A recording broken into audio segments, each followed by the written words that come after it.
अस्सलामुअलैकुम दोस्तों और साथियों, उम्मीद है आप लोग खैरियत से होंगे। इस वीडियो में हम बात करेंगे फीमेल इनफर्टिलिटी की। यानी जब कोई भी कपल शादी के 1 साल के बाद भी अगर उनके यहाँ औलाद ना हो तो फिर इस बात की तहकीक की जाती है और वो लोग यानी वो जो कपल है उनका ये भी प्लान ना हो कि वो फैमिली प्लानिंग कर रहे हों कि उन्होंने खुद ही बच्चे की जो पैदाइश है उसको डिले किया हो या उसको मौखर किया हो। तो उस सूरत में फिर ये तहकीक की जाती है कि क्या वजह हो सकती है कि बच्चे की पैदाइश में क्या मसला है। 30, 40 या 45% जो वजूहात हैं उनका ताल्लुक मर्द से होता है, जिसके ऊपर मैं पहले ही एक वीडियो बना चुका हूं। और इतनी ही तादाद में जो वजूहात हैं वो होती हैं ख़वातीन में या फीमेल में। और इसी तरह से तकरीबन 30 से 40% जो वजूहात हैं वो दोनों में हो सकती हैं।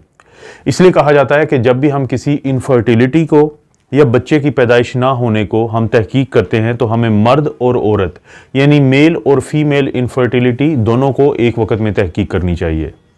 तो आज ये जो वीडियो है ये है फीमेल इनफर्टिलिटी पे। तो जब भी आपने किसी खातून की इस बारे में इन्वेस्टिगेशंस करनी है, रिपोर्ट्स करवानी है, तहकीक करनी है कि बच्चे की पैदाइश में क्या खातून की तरफ से कोई मसाइल हो सकते हैं, तो सबसे पहले ये जानना ज़रूरी है कि जो खातून का हिस्सा क्या है बच्चे की पैदाइश में। मर्द की तरफ से जो स्पर्म आता है और जो खातून है ये लड़की है उसकी तरफ से एग आता है, जिसको हम ओवम भी कहते हैं, और एक से ज़्यादा हो तो उसको ओवा कहते हैं या फिर oocyte कहते हैं। ये जो एग होते हैं, ये जो अंडे होते हैं, इनकी जो फैक्ट्री है फीमेल के अंदर उसको हम कहते हैं ओवरी। ओवरी के अंदर से हर महीने एक अंडा रिलीज होता है। ये एक माहवारी होती है, मेंस्ट्रुअल पीरियड होता है। फ़र्ज़ करें कि अगर किसी का मेंस्ट्रुअल पीरियड जो है वो रेगुलर है और 28 दिन का है तो तकरीबन हर 14वें दिन एक अंडा रिलीज़ होता है। और ये जो 14वां दिन है ये जो माहवारी के पहले दिन से हम काउंट करना या उसको गिनना शुरू करते हैं तो तकरीबन 14वें दिन पे एक अंडा रिलीज़ होता है इस फैक्ट्री से, जिसको हम कहते हैं ओवरी। और वो जो अंडा है वो फिर सफ़र करता है एक ट्यूब के अंदर जिसको हम कहते हैं फेलोपियन ट्यूब। तो चांसेस यही होते हैं कि अगर, क्योंकि ये जो अंडा है इसकी उम्र होती है 12 से 24 घंटे, और अगर मर्द की तरफ से स्पर्म भी आ जाए जिसकी उम्र होती है 3 से 5 दिन, और उन दिनों में जिन दिनों में ये अंडा रिलीज हो अगर उन दिनों में मिलाप हुआ हो तो फिर ये चांसेस हैं कि इस फेलोपियन ट्यूब के अंदर ये स्पर्म और अंडे का मिलाप होगा, जिसको हम फर्टिलाइजेशन कहते हैं, और उसके नतीजे में एम्ब्रियो बनेगा या वो बच्चे की पैदाइश का इब्तदाई तरीन जो मरहला है उसका आगाज होगा। अब ये जो एम्ब्रियो है या फर्टिलाइज्ड एग है ये फिर जाके यूट्रस की दीवार के साथ अटैच हो जाता है, जिसको हम इम्प्लांटेशन कहते हैं। यानी अभी हमें इससे समझ आई कि एक मरहला है ओव्यूलेशन का कि जिसमें अंडा रिलीज हुआ ओवरी से, दूसरा है फर्टिलाइजेशन का जिसमें जो स्पर्म है वो एक स्पर्म आके एक जो अंडे को के साथ मिलाप करता है और फर्टिलाइजेशन का अमल होता है, और तीसरा जो मरहला है वो है इम्प्लांटेशन का, यानी वो जो एम्ब्रियो है या फर्टिलाइज्ड एग है वो आके अटैच हो जाता है यूट्रस के या उस कमरे की दीवार के साथ जहाँ पे अगले 9 महीने के लिए उसकी नशोनुमा होगी और स्टे रहेगा। अब ये जो अंडा रिलीज होता है ख़वातीन में से जिसको ओव्यूलेशन कहते हैं, तो आमतौर पे आजकल एक बड़ी मशहूर किट्स होती हैं जिन्हें हम कहते हैं ओव्यूलेशन प्रिडिक्टर किट्स, के जो छोटा पेशाब या यूरिन है इसमें ये किट जो है इसको डिप किया जाता है, और अगर ये मुस्बत आ जाए तो इसका मतलब ये होता है कि अगले 12 से 36 घंटे में ये जो अंडे के रिलीज का या ओवरी से निकलने का अमल है वो हो जाएगा। ये जो ओव्यूलेशन प्रिडिक्टर किट्स हैं आमतौर पे इनको इस्तेमाल किया जाता है सुबह के टाइम पे यानी मॉर्निंग पे, और इससे 4 घंटे पहले पानी ज़्यादा नहीं पिया जाता। ये बताती क्या हैं?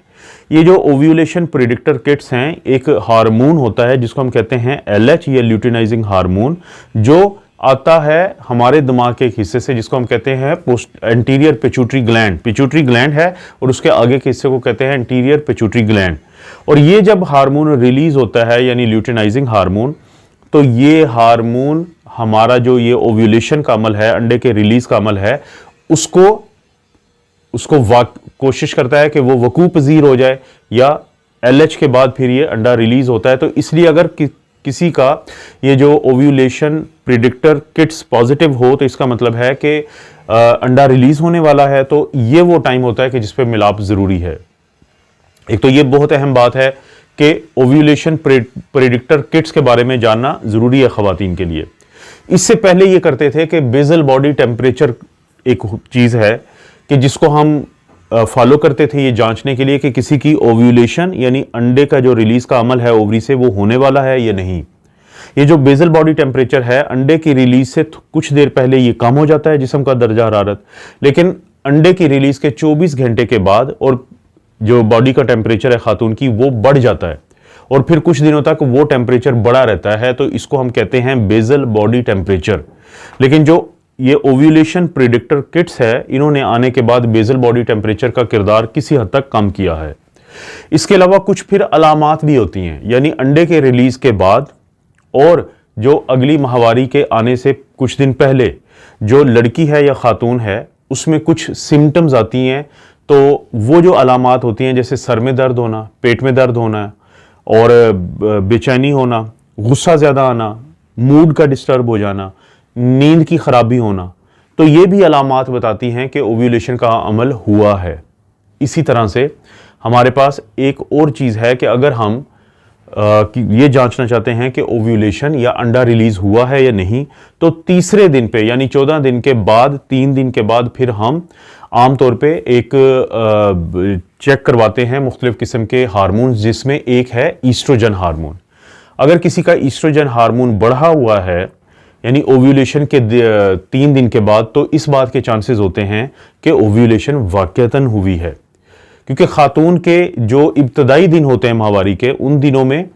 ईस्ट्रोजन का एक हार्मोन होता है जो कि ओवरी से रिलीज होता है, तो वो बढ़ा हुआ होता है, और ओव्यूलेशन के बाद जो है वो 3 से 4 दिन के बाद दूसरा हार्मोन बढ़ा हुआ होता है जिसको हम प्रोजेस्टेरोन कहते हैं। मेरी कोशिश होगी कि थोड़ा सा आसान तरीन अल्फाज में कुछ चीज़ें आपको बता दूं ताकि आपको समझ आ जाए कि ओव्यूलेशन का होना इंतहाई ज़रूरी है किसी भी खातून के अंदर जो हमल होता है या प्रेगनेंसी होती है उसके लिए।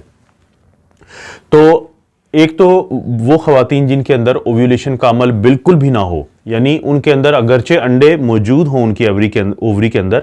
तो वो रिलीज ना हो, तो उसकी वजह से मसला होता है। लेकिन अगर किसी के अंदर ओवरी के अंदर रिजर्व ही नहीं है, रिजर्व का मतलब है कि उसके अंदर अंडे मौजूद ही नहीं हैं, तो वो निकलेंगे कैसे? तो ओवेरियन जो रिजर्व है उसके बारे में जांचने के लिए आमतौर पे हम 3 टेस्ट करवाते हैं। उसको कहते हैं फॉलिकल स्टिमुलेटिंग हार्मोन,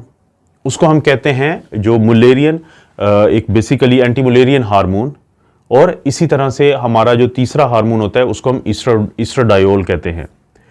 तो इनमें से जो 2 हार्मोन हैं किसी के अगर वो कम हो यानी कि एंटी मुलेरियन हार्मोन और ईस्ट्राडायोल हार्मोन अगर कम है और एफएसएच ज़्यादा है, यानी जो प्रेगनेंसी को जांचने के अमल की हम बात कर रहे हैं, तो अगर किसी को माहवारी के इब्तदा के दिनों में ये हम टेस्ट करवाते हैं 3 से 5 दिन में,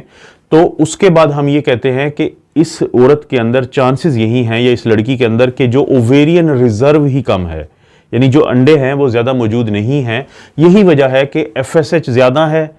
जो पिट्यूटरी एंटीरियर पिट्यूटरी से आ रहा है, जैसे कि ल्यूटिनाइजिंग हार्मोन आया था, क्योंकि एफएसएच से बनता है फॉलिकल स्टिमुलेटिंग हार्मोन, यानी फॉलिकल्स को स्टिमुलेट करने वाला। फॉलिकल्स क्या होते हैं कि ओवरी के अंदर जो अंडे होते हैं वो जिस थैली के अंदर मौजूद होते हैं उसको हम फॉलिकल्स कहते हैं। यानी ये हार्मोन आता है, थोड़ा सा रिलीज होता है और फॉलिकल को की ग्रोथ शुरू करवा देता है। लेकिन फर्ज करें उसके अंदर फॉलिकल है ही नहीं है, तो ये ज्यादा से ज्यादा डिस्चार्ज होता रहता है एंटीरियर पिट्यूटरी से, लेकिन आगे क्योंकि अंडे नहीं होते तो वो एक नेगेटिव फीडबैक का एक अमल होता है, वो मुमकिन नहीं होता, तो एफएसएच ज्यादा मिलता है। इसी तरह से जो ईस्ट्राडायोल है वो या ईस्ट्रोजन है वो पैदा होता है फॉलिकल से, यानी ओवरी के अंदर से जो फॉलिकल है उसकी जब पैदाइश होती है तो वो फिर वहां से ईस्ट्रोजन पैदा होता है। लेकिन अगर वो पैदाइश ही नहीं हो रही तो ईस्ट्रोजन या ईस्ट्राडायोल का लेवल कम होता है। इसी तरह से जो एंटी मुलेरियन हार्मोन है एएमएच, वो भी आमतौर पे जो ईस्ट्रोजन से मुतल्लिक होता है, क्योंकि ये ईस्ट्रोजन को ख़त्म होने से रोकता है, तो ये भी कम होगा। अगर ईस्ट्रोजन कम है तो हमें इन 3 चीज़ों से पता चल जाएगा कि किसी खातून के अंदर जो ओवेरियन रिजर्व है, यानी जो वो फैक्ट्री जिसके अंदर अंडे होने चाहिए वो अंडे हैं नहीं। लेकिन फ़र्ज़ करें कि हमें ये तो पता चल जाए कि यानी एक अल्ट्रासाउंड हम करते हैं माहवारी के इब्तदाई दिनों में, तो एंट्रल फॉलिकल्स देखने के लिए इन फॉलिकल्स को अल्ट्रासाउंड की मदद से देखा जा सकता है। तो अगर हमें वो नज़र आते हैं तो हमें पता चल जाता है कि ये जो हमने टेस्ट करवाए थे और हमें लगा था कि जो ओवरी में रिजर्व है या नहीं, तो हमें यही चीज़ कंफर्म हो जाती है उस अल्ट्रासाउंड से। लेकिन अगर फ़र्ज़ करें कि जो अल्ट्रासाउंड के ऊपर हमें पता चलता है कि एंट्रल फॉलिकल्स तो हैं, इसी तरह से हमें फॉलिकल स्टिमुलेटिंग हार्मोन जो है वो कम मिलता है और जो ईस्ट्राडायोल ज़्यादा मिलता है और AMH जो है एंटी मुलेरियन हार्मोन ज़्यादा मिलता है, तो इसका मतलब है कि ये जो ओवरी है इसके अंदर अंडे मौजूद हैं, लेकिन जो 14वें दिन पे जाके अंडा रिलीज़ होने का अमल होता है वहाँ पे मसला है, यानी जो ओव्यूलेशन है वो नहीं हो पा रही। तो इसके लिए फिर डॉक्टर जो हैं कुछ ऐसी दवाइयाँ देते हैं कि जिनकी मदद से जो अंडे के रिलीज होने का अमल है, जिसको ओव्यूलेशन कहते हैं, उसको सरंजाम दिया जाता है। वो कौन से होते हैं, सिर्फ मैं जेनरिक नेम बता देता हूं कि जैसे क्लोमिफेन सिट्रेट एक चीज़ है। क्लोमिफेन सिट्रेट जो मुख्तलिफ ब्रांड्स के नाम से पाकिस्तान में पूरी दुनिया की तरह मौजूद है। इसको माहवारी के इब्तदाई दिनों में दिया जाता है 5 दिन के लिए, और इसका मकसद क्या होता है कि इसको हम सर्म कहते हैं। सर्म क्या होता है? सिलेक्टिव ईस्ट्रोजन रिसेप्टर मॉड्यूलेटर, कि जो रिसेप्टर के ईस्ट्रोजन के रिसेप्टर होते हैं ओवरी में, उसके साथ जाके ये दवाई अटैच होती है और दिमाग को ये पैगाम देती है कि ईस्ट्रोजन मौजूद है, तो दिमाग जो है वो पैदा करता है और इसी तरह से ल्यूटेनाइजिंग कम पैदा करेगा। तो इसका मतलब है कि फिर उस सूरत में मसला होगा और प्रॉब्लम होगा। लेकिन जब आप क्लोमिफेन सिट्रेट देते हैं तो ये जो अमल है, यानी फॉलिकल स्टिमुलेटिंग हार्मोन और ल्यूटेनाइजिंग हार्मोन के बनने का, ये ज्यादा से ज्यादा होता है। जब ये ज्यादा से ज्यादा होगा तो जितना ज्यादा ये गोनेडोट्रोफिन्स या फॉलिकल स्टिमुलेटिंग हार्मोन और ल्यूटेनाइजिंग हार्मोन ज्यादा बनेंगे इस दवाई यानी क्लोमिफेन सिट्रेट के नतीजे में, उतने ज्यादा चांसेस होंगे कि फिर जो ओव्यूलेशन या अंडा रिलीज होने का अमल है वो ज्यादा होगा। क्योंकि वीडियो के इब्तिदा में मैंने आपको बता दिया था कि ये जो ल्यूटेनाइजिंग हार्मोन है, जब ये ज्यादा बनेगा तो ओव्यूलेशन के चांसेस बढ़ जाएंगे, अंडा रिलीज होने के चांसेस बढ़ जाएंगे। अंडा मौजूद है, लेकिन क्योंकि ईस्ट्रोजन का जो रिसेप्टर है उसके साथ ईस्ट्रोजन कम आके लगती थी, तो पीछे जो है ये एक ईस्ट्रोजन ही है जो ल्यूटेनाइजिंग हार्मोन को बढ़ाता है। तो इस तरह से जो सर्म है यानी सिलेक्टिव ईस्ट्रोजन रिसेप्टर मॉड्यूलेटर, इसको इस तरीके से जो ये दवाई है क्लोमिफेन अटैच होके उसके साथ एक्शन करती है कि वो गोनेडोट्रोफिन्स को ज्यादा से ज्यादा तादाद में रिलीज करवाती है। इसी तरह से एक और जो ओव्यूलेशन को बढ़ाने वाली दवाई है उसका नाम है लेट्रोजोल। वो जो लेट्रोजोल है वो एरोमेटेज एंजाइम एक इनहिबिटर है, ये इनहिबिटर है एरोमेटेज एंजाइम का। क्योंकि एरोमेटेज क्या करता है, वो ये जो दवाई है ये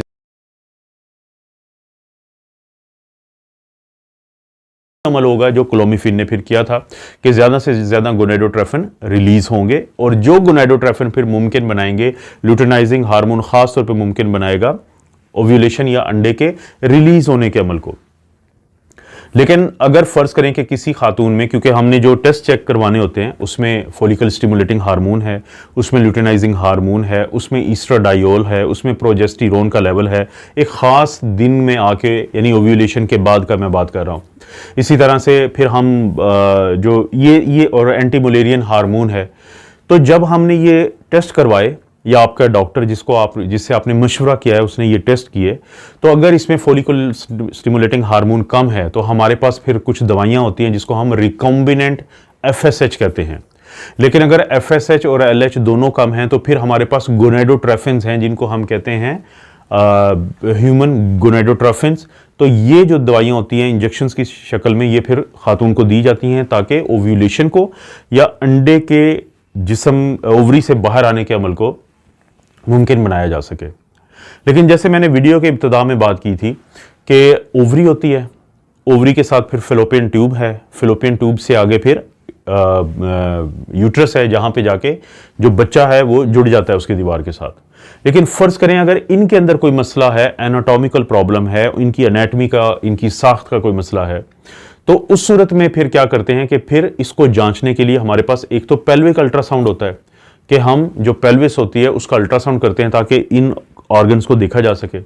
और दूसरा हमारे पास एक एक्सरे होता है मखसूस किस्म का, जिसको हम कहते हैं हिस्टीरोसाल्पिंजोग्राफी या ग्रैम। हिस्टीरो कहते हैं यूट्रस को, यानी जिसको बच्चादानी कहते हैं आम जुबान में, और ओवरी को हम कहते हैं बेजादानी। तो साल्पिंजो होता है ओवरी के लिए और ग्रैम होता है तस्वीर या पिक्चर लेना किसी की। तो ये वो एक्सरे की एक मखसूस टेक्निक है जिसमें हम कंट्रास्ट देते हैं, और कंट्रास्ट की फिर जो पूरे सफ़र को हम देखते हैं कि ये ट्यूब्स के में से गुजर के कि ये गुजर पाता है, या जो फेलोपियन ट्यूब है उसमें कोई रुकावट है, या जो यूट्रस है उसके अंदर जैसे कोई ट्यूमर हो सकता है, उसके अंदर एक ख़ास चीज़ होती है, मायोमास वगैरह होते हैं, उसके अंदर सेप्टा बने होते हैं, वो बाज़ का कोई ना कोई साख्त का मसला होता है यूट्रस का। या फिर फेलोपियन ट्यूब और ओवरी के अंदर यूट्रस की जो एक दीवार का एक मखसूस हिस्सा होता है जिसको हम एंडोमेट्रियम कहते हैं, तो उसके कुछ अज्जा जुड़े होते हैं। इस अमल को हम कहते हैं एंडोमेट्रियोसिस, जिसकी वजह से भी प्रेगनेंसी होने में काफ़ी मसला बनता है। तो हिस्टीरोसाल्पिंजोग्राफी से हमें या ग्रैम से हमें इसका भी पता चल जाता है, क्योंकि जब एक दफ़ा ये पता चल जाए कि मसला जो है वो एनाटमी के साथ है, तो फिर सर्जरी या इस तरह का कोई और अमल दोहराया जाता है। तो अभी तक हमें ये पता चला कि अगर किसी खातून के अंदर बच्चा पैदा करने की सलाहियतों में कोई मसाइल का सामना है, तो उनका ताल्लुक ओवरी में अंडों का बिल्कुल ना होना इस चीज़ से हो सकता है। अंडे तो मौजूद होंगे लेकिन वो अंडे रिलीज नहीं होंगे, जिसको हम ओव्यूलेशन कहते हैं, और बाज़ औक़ात ये अंडे उधर ही पड़े पड़े सिस्ट में तब्दील हो जाते हैं, जिसको हम पॉलीसिस्टिक ओवेरियन सिंड्रोम कहते हैं। और वो भी एक वजह होती है कि जिसकी वजह से ख़वातीन में जो बच्चा बनने का अमल है उसमें मसाइल का सामना करना पड़ता है। इसी तरह से बाज़ औक़ात जो मिलाप है मर्द और ख़ातून का, वो उस वक़्त में होता है कि जब अंडा रिलीज़ हुआ होता है, और स्पर्म उस वक़्त नहीं पहुंचता कि जब अंडा 12 से 24 घंटे के लिए मौजूद होता है, तो जिसकी वजह से फिर जो प्रेगनेंसी है वो नहीं हो पाती। तो लेकिन अगर फ़र्ज़ करें कि ये तमाम चीज़ें नाकाम हो जाएं, क्योंकि जैसे मैंने क्लोमिफिन की बात की थी, वो हम 6 महीने से ज़्यादा नहीं देते, क्योंकि अगर बच्चे ने पैदा होना है, ओव्यूलेशन ने होना है, तो वो 6 महीने के अंदर अंदर हो जाता है। लेकिन अगर 6 महीने से ज़्यादा देंगे, 1 साल या उससे ज़्यादा देंगे, तो खुदा न खास्ता फिर ओवरी का कैंसर होने का डर होता है, या नाकामी वैसे ही हो जाती है कि क्लोमिफिन सिट्रेट ज़्यादा काम नहीं करता। अगर इस तरह के मसाइल हों तो फिर हम कुछ और तरीके आजमाते हैं जिसकी वजह से बच्चे की पैदाइश का अमल हो सके। जैसे कि अगर अंडा मौजूद हो लेकिन अगर वो बाहर ना निकलता हो, तो फिर हम उसे माइक्रो सर्जिकली उसको एस्पिरेट किया जाता है कि अंडे को निकाला जाता है वहाँ से, और उसके बाद जिस्म से बाहर ही अंडे और स्पर्म का मिलाप करवाया जाता है, जिसको हम इन विट्रो फर्टिलाइजेशन या IVF कहते हैं। लेकिन बाज़ औक़ात अंडे को डायरेक्टली यानी माइक्रोस्कोप के नीचे एक स्पर्म उसके अंदर इंजेक्ट किया जाता है। इसको मैं गुज़िश्ता वीडियो में भी बता चुका हूँ मेल इनफर्टिलिटी में, कि इंट्रासाइटोप्लाज्मिक स्पर्म इंजेक्शन का नाम देते हैं, जो कि एक IVF का ही हिस्सा है। और बाज़ औक़ात अगर फ़र्ज़ करें कि खातून में अंडा जो है वो आ तो गया है लेकिन स्पर्म उसके साथ नहीं मिल पा रहा किसी भी वजह से, तो फिर हम इंट्रा यूट्राइन इंसेमिनेशन करते हैं, अगर कोई एनाटमी ख़राब नहीं है खातून की यूट्रस के अंदर। तो ये हैं वो मुख्तलिफ तरीके कि जिसकी वजह से हमें पता चल सकता है कि किसी खातून के अंदर कोई ऐसा मसला तो नहीं है कि जो दवाइयों से भी हम हल कर सकते हैं, या वो हम हल कर सकते हैं किसी भी सर्जरी के ज़रिए। और अगर कोई एंडोमेट्रियोसिस है तो उसका ऑपरेशन किया जा सकता है, अगर कोई ट्यूमर है तो उसका ऑपरेशन किया जा सकता है, अगर जो मुख्तलिफ़ किस्म की जो सैल्पिंजाइटिस होती हैं कि जो फेलोपियन ट्यूब है उसकी इन्फेक्शन होती है बाज़ पेल्विक इन्फ्लेमेटरी डिजीज़ के सिलसिले में, तो उसमें हम एंटीबायोटिक दे के भी उसको ठीक कर सकते हैं। लेकिन सैल्पिंजाइटिस या फेलोपियन ट्यूब की इन्फेक्शन के नतीजे में अगर वहाँ पर रुकावट आ गई है, एडहीएंस बन चुकी हैं, तो उसको भी हम सर्जरी के ज़रिए रिमूव कर सकते हैं, दूर कर सकते हैं, कि जिससे ये अमल दोबारा वकूफ़ पज़ीर हो सकता है। तो ये अगर किसी भी फैमिली को सामना है बच्चों की पैदाइश में कोई मसाइल हैं उनको, तो वो कोशिश करें कि जो मेरी मेल इनफर्टिलिटी पे वीडियो है और ये जो वीडियो है फीमेल इनफर्टिलिटी पे, ये दोनों ज़रूर देखें, क्योंकि एक ही वक्त में मियाँ और बीवी दोनों की इन्वेस्टिगेशन होती है, और जिन में मसले का पता चलता है तो उसका इलाज किया जाता है। और आज के दौर में तो नए नए तरीके भी हैं, तो मैं कोशिश करूंगा कि आगे एक और वीडियो इस पे बनाऊं कि आजकल एक बहुत ज़्यादा मशहूर तरीका है बच्चों की पैदाइश का, उसके ऊपर भी एक वीडियो कोशिश करूंगा कि बनाऊंगा। दोस्तों, आप अपना और अपनी फैमिली का ख्याल रखें। अल्लाह ताला आपको और आपकी फैमिली को हर किस्म की बुराई, बीमारी और आजमाइश से महफूज रखे।